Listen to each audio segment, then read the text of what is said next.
Assalamualaikum warahmatullahi wabarakatuh. Perkenalkan, nama saya Nurul Trifauzia Bahihi, kelas AS 4A. Di sini saya akan mempresentasikan materi sosiologi hukum. Yang pertama, hukum responsif. Hukum responsif yaitu hukum sebagai suatu sarana respon terhadap ketentuan-ketentuan sosial dan aspirasi-aspirasi masyarakat. Hukum responsif sebenarnya merupakan tujuan dari realisme hukum. Adapun hukum responsif merupakan hukum yang bisa memenuhi kebutuhan sosial.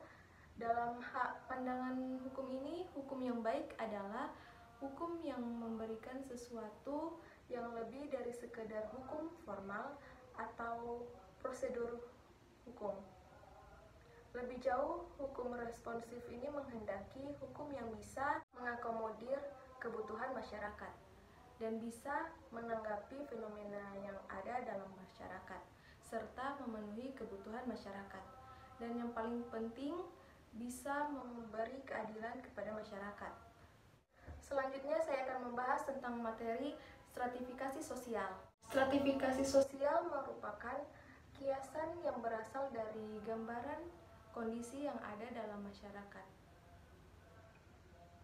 Dasar stratifikasi sosial yang pertama, dasar kekayaan. Yang kedua, dasar kekuasaan dan kewenangan. Dan yang ketiga, dasar kekuatan. Dan yang terakhir, dasar ukuran ilmu pengetahuan. Berikut bentuk stratifikasi sosial. Yang pertama, sistem kasta. Yang kedua, sistem kelas. Yang ketiga, sistem meritokrasi.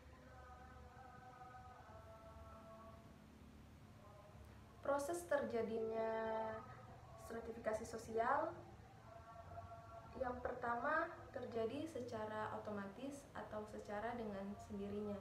Yang kedua, terjadi secara sengaja. Selanjutnya, materi tentang hukum dan politik dalam penyelesaian konflik. Pentingnya stabilitas politik guna menciptakan kepastian hukum. Fungsi hukum adalah memelihara kepentingan umum dalam masyarakat, menjaga hak-hak manusia, dan mewujudkan keadilan dalam hidup bersama.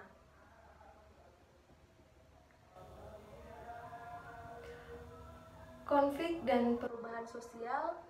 Timbulnya konflik adalah berangkat dari konflik kemajukan struktur masyarakat, dan konflik merupakan fenomena yang sering terjadi sepanjang proses kehidupan manusia.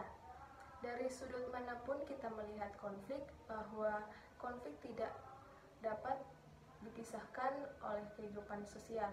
Dalam kenyataan hidup manusia, dimanapun dan kapanpun, selalu ada saja bentrokan atau sikap, pendapat-pendapat, perilaku-perilaku, dan tujuan-tujuan dan kebutuhan-kebutuhan yang selalu bertentangan, sehingga proses yang demikian itulah mengarah kepada politik hukum.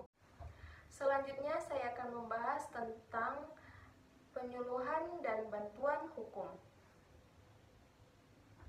Penyuluhan hukum adalah salah satu kegiatan penyebarluasan informasi dan pemahaman terhadap norma hukum dan peraturan perundang-undangan yang berlaku guna mewujudkan dan mengembangkan kesadaran hukum masyarakat sehingga tercipta budaya hukum dalam bentuk tertib dan taat atau patuh terhadap norma hukum dan peraturan